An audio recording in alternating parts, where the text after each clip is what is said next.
All right. Welcome to Wealth Coffee Chats. I'm Sam Saggers. We're going live. We're talking millennials today. Are we screwed? Welcome, everybody. Yeah. Seeing if anyone's joining in today.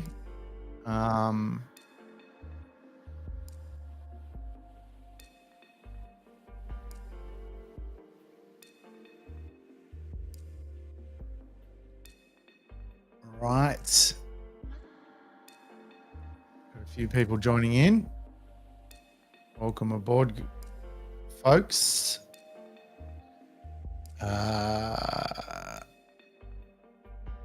Awesome. Welcome for joining. I'm your host today. I'm Sam Saggers. Thanks for coming along. Today we're going to, not Jason, obviously. So if you got any questions, please, today we can shoot the breeze. We can break the show. We can do whatever we want. Let's blow up Wealth Coffee Chats. So we go in a different direction.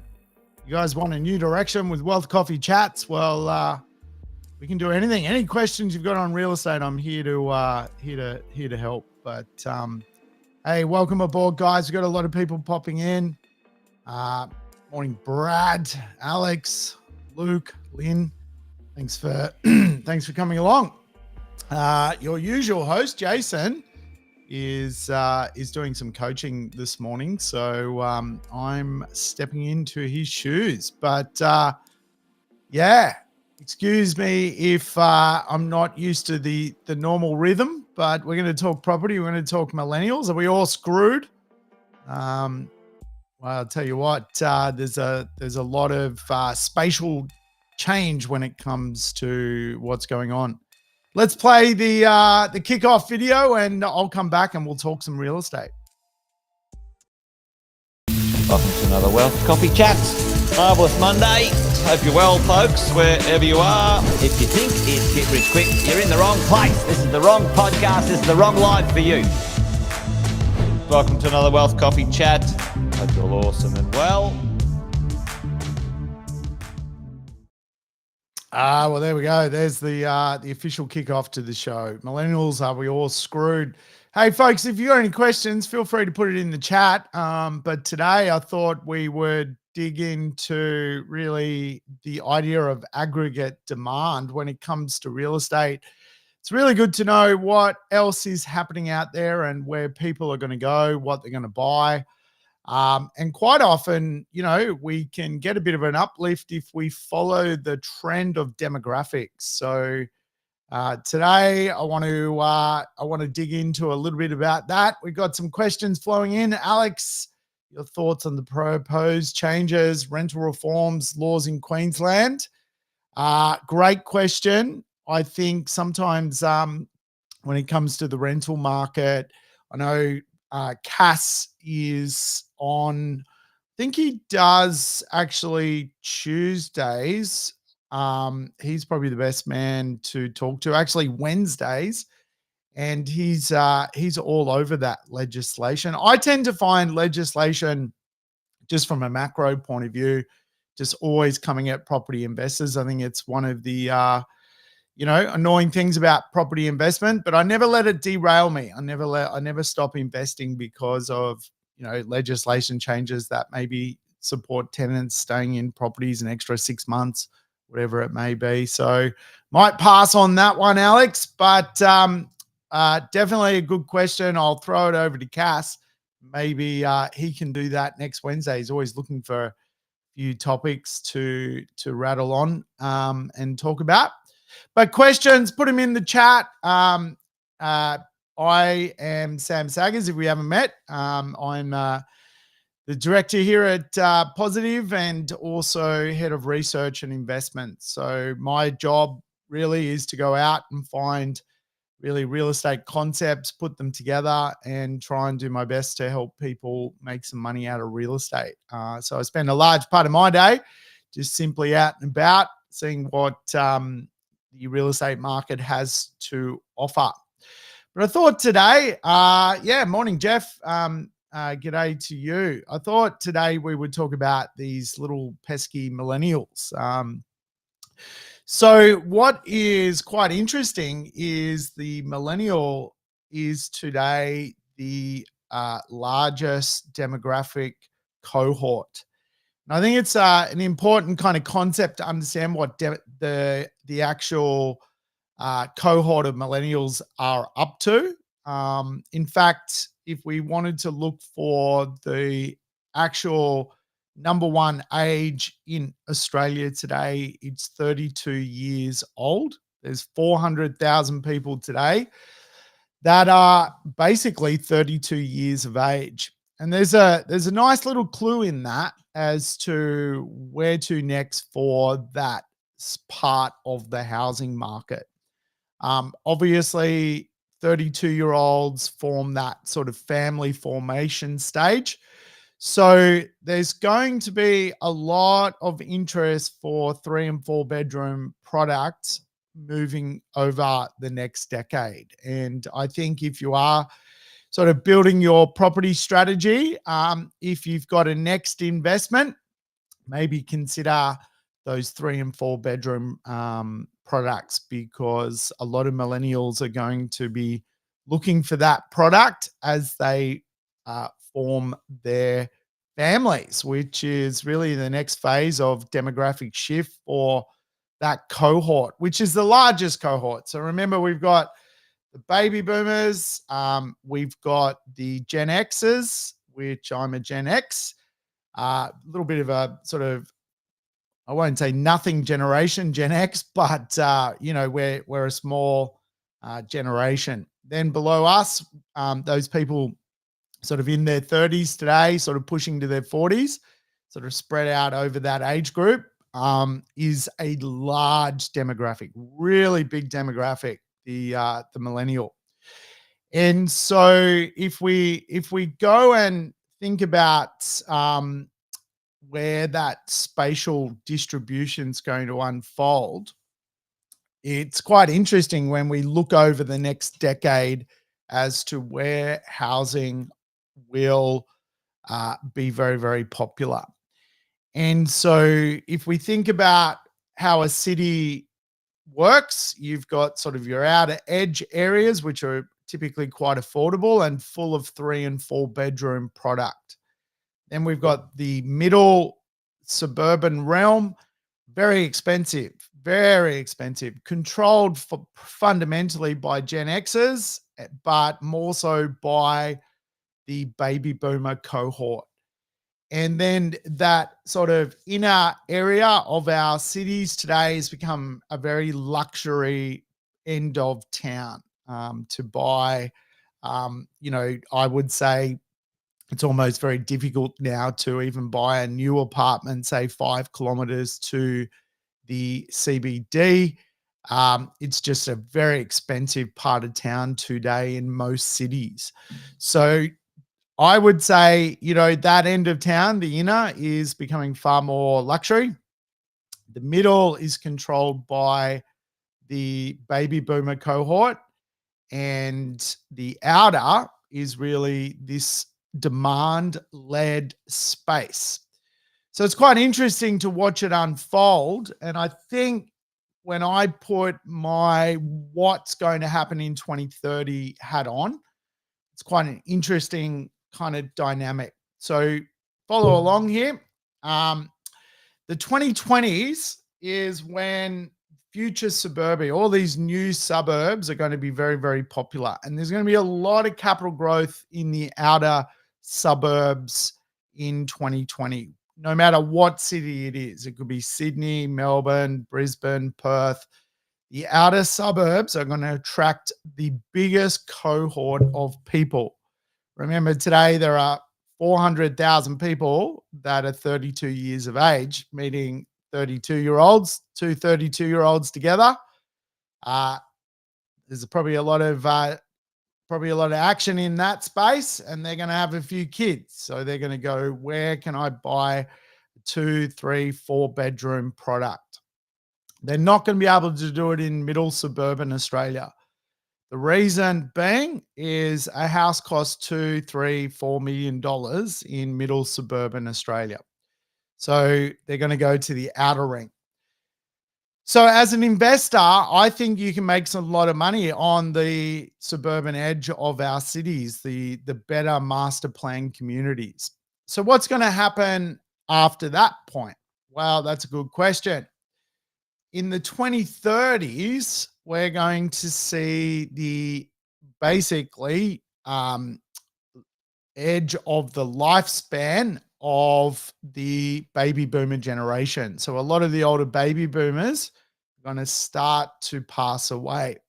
Now, they typically are living in very large homes, 5, 6, 7 bedroom homes. I know my parents live in a 7 bedroom home, and there's 2 of them. And the home's falling down. It's on a very large block. It's 10 kilometers from the center of Sydney. My dad runs around with buckets when it rains because he won't fix the roof. He's literally going to die in that house, which is a example of what a lot of older Australians are going to do. And of course, what's going to happen is a lot of older Australians, you'll have probably a lot of older female widows in middle Australia, in middle suburbs into the 2030s. Eventually, what's going to happen is that house will become available. And I really think the planning will change to probably support, instead of one house in the middle ring, 4 to 5 to 6 smaller terrace-style townhomes coming into middle suburbia. So the best way to understand it is the largest cohort is going to the outer edge. They will then make some money. Remember, they're going to the outer edge with fairly well no money. The government will give them a grant. They've got basic levels of savings, but they can get a home loan. They can buy an $800,000, $900,000 new house and land package. That house and land package will go up in value, and they'll make $300,000, $400,000 over the next 10, 15 years. They're going to take that $300,000 that they've made, and once they've created the gain, they're actually going to move into those middle suburbs in the 2030s. And what they will buy is not what is typically there now, large 7-bedroom homes. They'll be very much content with a nice, well-located terrace or townhome for, or the price you can get in those markets. So they'll be upgrading, but to a smaller space when their kids are a little bit older. So that's going to be the demand that is going to unfold in Australia. And if we think about where to look in the outer suburbs, what we're looking for is the sort of major catchments of jobs in the outer precincts. And Bernard Salt, the great demographer, kind of calls it sort of scrambled egg economics. It's sort of, we often think of where jobs are as the city, and everyone feeds into the city, but it's not necessarily the case. There are job centers, in all over cities. And really, the idea from a research perspective is you're trying to find job centers that link to basically affordable yet investable yet highly livable areas in the outer precinct. There's a lot of money to be made over the next decade in those outer areas. So then you've got obviously the regional backdrop, which is quite interesting. And again, it's incredibly challenging today to find affordable and livable suburbs in urban areas. And so for a lot of millennials, they've also drifted out to basically regional areas. Now, regional, sometimes the definition of it is a little bit skewed. For example, The Gold Coast is considered regional. Newcastle is considered regional. In my mind, going to those places, they're huge. So they're not what I would refer to as regional. But ultimately, as a millennial, your choices are urban, outer, to have those families. So we know there's going to be demand there, and or regional areas as well. The challenge with regional and urban is now they're fairly well the same price. Like it's in fact, the regional city of the Gold Coast is the second most expensive city in Australia. So they're not much cheaper, which is the interesting part. But if we look at regional spatial change, in the 2020s, regional areas don't really have an outer ring, or they don't have a middle ring. So you basically could be from one side to the city to the other side of the city within sort of 20 minutes. So they basically are missing a populace in their city profile. And so what we will see is anyone who buys, for example, in an outer area of a regional city, outer Newcastle, outer Toowoomba, outer Gold Coast, they may feel like they're the furthest away, but over the next 10, 15 years, it's not going to be the case. The outer ring will become the middle ring of regional marketplaces, because there will be a lot of people effectively headed to those regional areas to buy housing, a lot of millennials.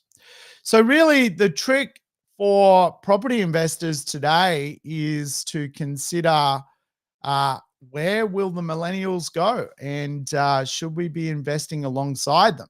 And I think there's a lot to be said when it comes to this conversation around where the millennials are headed. Remember, there is a great wealth transformation going to unfold in the 2030s. And when we think about real estate, there's a lot of spatial transformation unfolding all the time. There's also structural shifts. And structural shifts create a value change in real estate. We've had a structural shift in the 1970s, double income families. You put two double income families together, you get a structural change in the value of real estate. It doubles in price. In the 1980s, 90s, structural change in how lending worked. More lending into the market created liquidity in the market. You got a structural change in real estate values. Early 2000s, massive wage spiral, structural change in real estate. In the 2020s, we had COVID, massive structural change in real estate. There was ability to borrow money. So in the 2030s, there's going to be a big change in real estate values. It's going to be driven off baby boomers basically passing on their wealth through the family formation. But what it's going to do as well, as the baby boomers die, their real estate stock's going to also be basically changed dramatically. And if we think about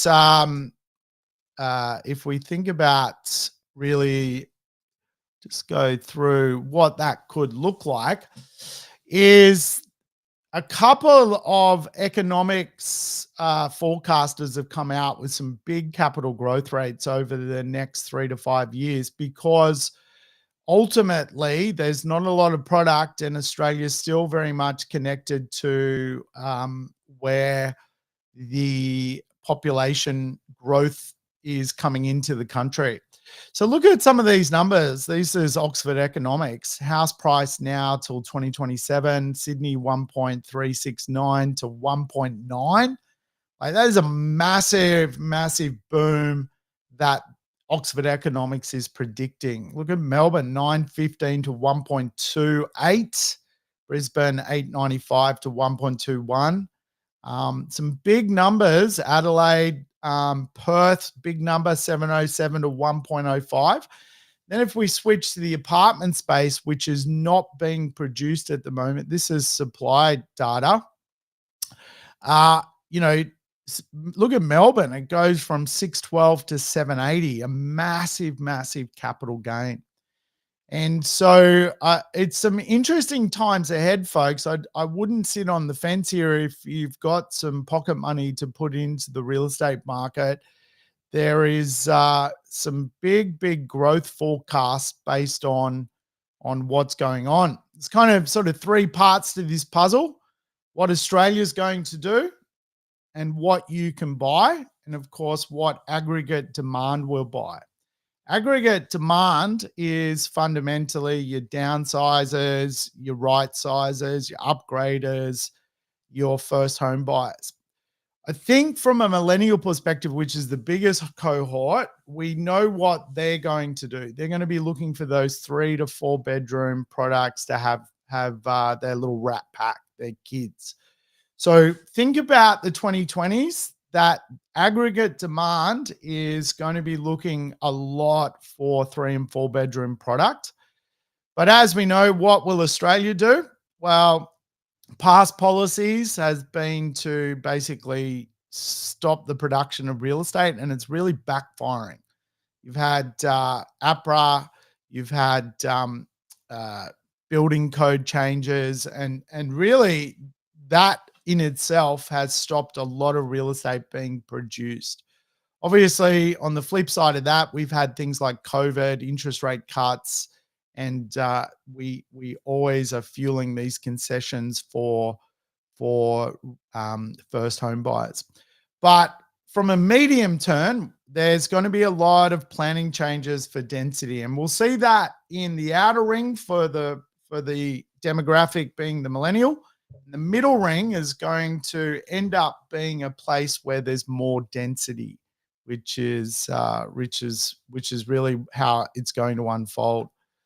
But if we were to think about Australia's plan, right, lots of overseas migration, we know that it's going to mean a lot of growth into our urban areas. We can see here in the green, using Sydney as an example, where the most growth is going to be. This is where the demand's going to be. And it's really a combination of population growth, which then pushes out the millennials to those affordable outer suburbs.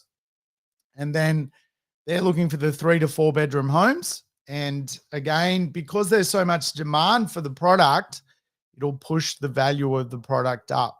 So I really think the 2020s is really a decade for suburban edge areas, because they're going to do very, very well off the back of the demographic profile that is unfolding.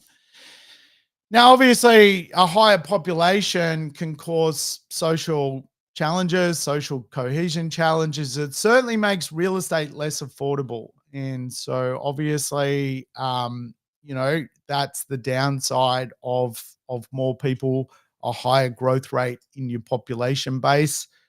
The upside is obviously there's more jobs, there's more economic growth, in theory, more innovation.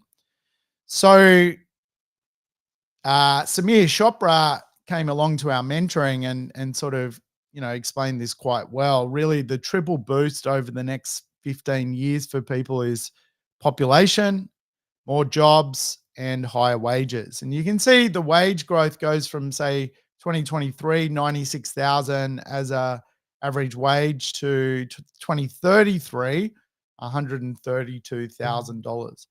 So again, incomes are going to grow. There's going to be more people that you're competing with when it comes to real estate investment. But ultimately, there will be a bigger economy, 860 billion in the economy more, that you are essentially part of that production, which is what it is. But this is probably the last slide I wanted to kind of end on, which today, if you can imagine, we're going we've got wages which have been quite stagnant for a decade. They call it the lost decade.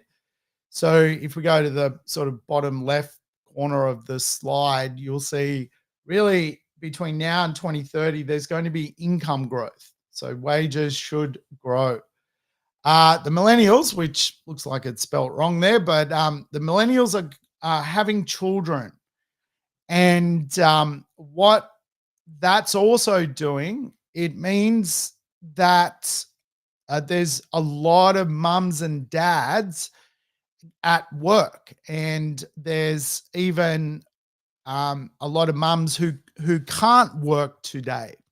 And so because you've got a large demographic cohort of people raising children, which are your fundamental main workforce, there's a lot of people sitting out of the jobs market at the moment, basically bringing up kids.